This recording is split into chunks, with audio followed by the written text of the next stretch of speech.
வெற்றியோ தோல்வியோ நீங்க போட்டியிடுறீங்க, உங்களுக்கு வாழ்த்துக்கள். இதுல என்னன்னா நீங்க முதல் ஆட்டக்கூடிய பணி ஈரோடு தொகுதிக்கு என்ன பண்ண போறீங்க?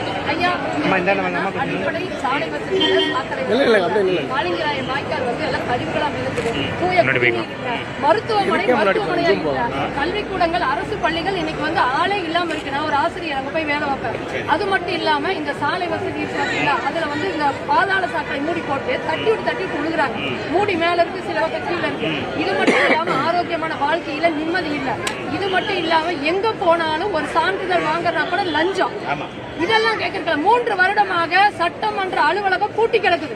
நான் என்ன பண்ணுவேன், அந்த சட்டமன்ற அலுவலகத்தோட 10 அலுவலகம் போடுவேன். என் மக்களுக்கு என்ன தேவையோ அதை நான் செய்து கொடுப்பேன். மக்களுக்கு செய்கிற அரசியல் தான் இங்க தேவை. அப்ப நான் என்ன பண்றேன்னா, லஞ்ச ஊழல் இல்லாம சான்றிதழ் உங்களுக்கு வரும். அது மட்டும் இல்லாம மருத்துவம், அது மட்டும் இல்லாம கல்வி, அது மட்டும் இல்லாம மற்ற தேவைகள் என்ன, இது இல்லாம சுற்றுச்சூழல் பாதுகாப்பு, ஆரோக்கியமான வாழ்க்கை. இது போக உங்களுக்கு சிக்கல் இருந்தால் நான் நேரடியாக உங்கள் வீடு தேடி வந்து, இன்னைக்கு நான் வீடு தேடி வராம இருக்கலாம், வீடு தேடி வந்து நான் வந்து அந்த சிக்கலை தீர்ப்பேன். சாராய கடைகள், ஒரு பெண்ணுக்கு அந்த இடத்துல சாராய கடை சிக்கல்னா தூக்குவேன். இதெல்லாம் செய்வேன்.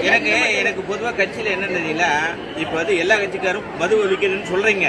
ஆனா கட்சியில இருக்கிற உறுப்பினர் பஸ் குடிக்காம இருக்கிறதுக்கு நீங்க என்ன ஏற்பாடு பண்ணுவீங்க? ஐயா இங்க பாருங்க, கடையை திறந்து வச்சுட்டு குடிக்காதன்னா அது தப்பு. இல்ல ஃபர்ஸ்ட் நம்ம கட்சி, நான் சொல்ற பொதுவா பாஜக, பாட்டாக்கள், மக்கள் உட்பட குடிக்காதுன்னு சொல்றீங்க. அந்த கட்சியில இருக்கிற பஸ் குடிக்காம இருக்கிறதுக்கு தான் எங்களுக்கு நீங்க வாக்களிக்க எங்களோட இருக்கணும். அப்படி அது வந்து எங்களுடைய சட்ட வரையிலே கொண்டு வந்திருக்கோம். மது அருந்தக்கூடாது, மது அருந்திட்டு இந்த கட்சிக்கு வரக்கூடாது. அப்படி வந்து மது அருந்துறது சொல்றதா, கட்சிக்கு வர்றவங்க மது அருந்தக்கூடாது, தடை. அப்படி வர மாதிரி தான் நீ கட்சிக்கு வராங்க. ஆமா, அதான் என்னுடைய குறிக்கோள். மது ஒழிக்கிறது என்னன்னா, ஃபர்ஸ்ட் கட்சி தொண்டர்கள் வந்து மது அருந்தாம இருந்தா போதும். ஏன்னா இன்னைக்கு முடிச்சிருக்கீங்க, நீங்க வந்து எல்லாம் ஓட்டு சேருறீங்க. சாயந்தரம் என்ன ஆளுக்கு ஒரு கோட்டை கொடுத்து 200 ரூபாய் 500 ரூபாய் பணம் கொடுக்குறீங்க. அதை ஃபர்ஸ்ட் நீங்க நிறுத்தணும். ஆனா நீங்க வந்து கட்சியில் பணம் கொடுக்கறதுல அப்படிங்கறது ஃபர்ஸ்ட் முதல்ல வாழ்த்து தெரிவிக்கிறீங்க. ஏன்னா நாம் தமிழர் கட்சி நீங்க